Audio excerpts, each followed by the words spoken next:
Hey guys, welcome back to Keystone. I did not expect to be spending my day like this. I just came here in my jorts and my socks with sandals, and I brought a fruit roll-up as a snack. As of like 5 hours ago, Johnny Harris dropped his part 2 video on Latter-day Saint church history. We're going to jump in and respond to some clips. Before we do that, I think it's important to acknowledge bias. I'm a believing member of the Church of Jesus Christ of Latter-day Saints, thus I have some bias. The same also applies to Johnny Harris, who is a former member of the Church of Jesus Christ of Latter-day Saints. He is biased. There are going to be little elements of attitude and tone that kind of show up throughout the video that are too small to really merit responding to directly in a video like this. That's just kind of the name of the game. Everybody's got their bias, and good people can look at the same history and disagree sometimes. Overall, though, it's not horrible. There are some things that I think that we need to go over, though, that need some additional context and a wider perspective that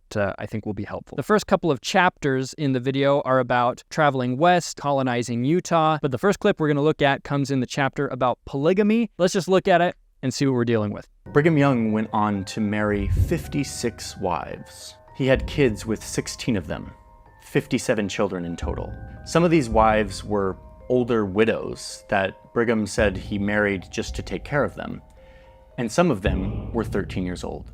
Okay, I wanted to pause and talk about this section for a little bit. He says that some of his wives were 13 years old. Technically, one of them was 13 years old. So he kind of implies that there were multiple. There was one that I'm aware of who was Elizabeth Fairchild, who he shows in the video. I wish he would have included this, but I think it's worthwhile to note that Elizabeth Fairchild was never part of Brigham Young's household. They never had any kids. I don't know if they were intimate or not at some point in their marriage, but there's some context for you. She did end up divorcing Brigham Young in 1855 after about 10 or 11 years of marriage. But this whole topic of like young brides brings up an important question, and Johnny talks about it a little bit in his video, so we're going to watch a clip and use that as a launching point. So now that the prophet had openly endorsed it, it was public.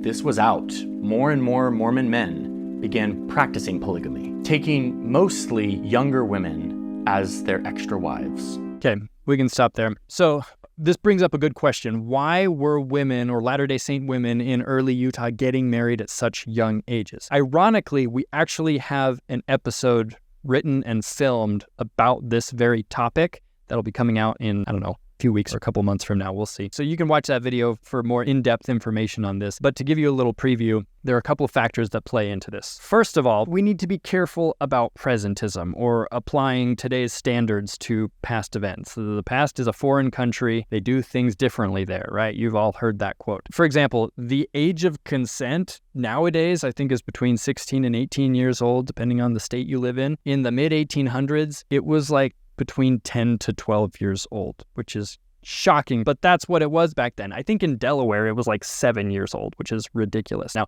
I don't know of any Latter-day Saint women that got married as young as 12 or under, but standards were different back then, okay? Another factor that we need to consider is the fact that sometimes we look at these brides and we're like, they're just teenagers, they're high schoolers, right? But the whole idea of teenagerhood, the idea that there was a phase between childhood and adulthood, it didn't exist back then, at least the same way that it does now. Adulthood was more based on physical development than age. So if you were 13 years old, but you could do the work of a mother and you could bear children, then you were considered a woman and marriageable. If a boy was able to do the work of a man, he was considered a man. Our whole concept of childhood and adulthood and teenagerhood has developed a lot over the last 150 years. It wasn't like that back then. And it would be inappropriate to apply our current understanding of what that looks like or what it should look like on people 150 years ago. Another factor that affected the age of marriage was geographically where you lived. Frontier women, women that lived on the frontier,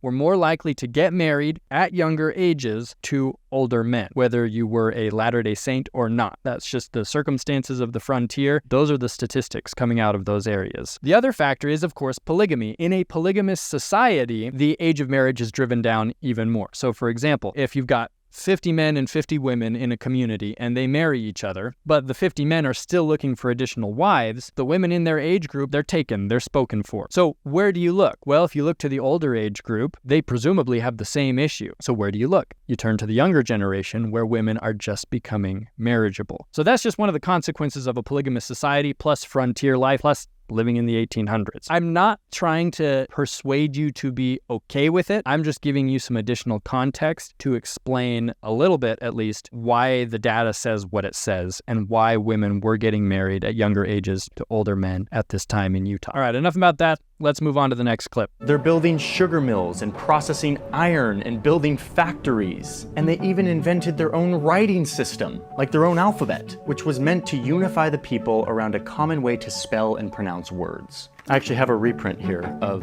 the Deseret alphabet. They never taught us how to read this, which I'm kind of bummed about because I would love to know what this all says. Pause. I just have to do a brief flex on Johnny here. This is not a reprint. This is an original 1869 Book of Mormon Deseret alphabet reader. It doesn't contain the whole Book of Mormon, just part of it, but there is a key here in the front if you do want to learn how to read it. It's pretty easy to pick up. Just wanted to show how cool I am. History nerd flex. Roll the next clip. And what is the state that they proposed? This massive shape. These borders for the proposed Mormon state encompass parts of modern-day Arizona, Southern California, Colorado, Idaho, New Mexico, Oregon, Wyoming, and Utah. This thing is huge. Go big or go home, right? The next clip we're going to look at is from the chapter called The Utah War. We're at about 1857, 1858. Let's watch the clip. A group of the Mormon militia happen upon a group of settlers who are traveling to California. They have a standoff, and eventually the Mormons end up tricking them into coming out and giving them their guns, at which point they go on to massacre almost the entire group, 120 men, women, and children.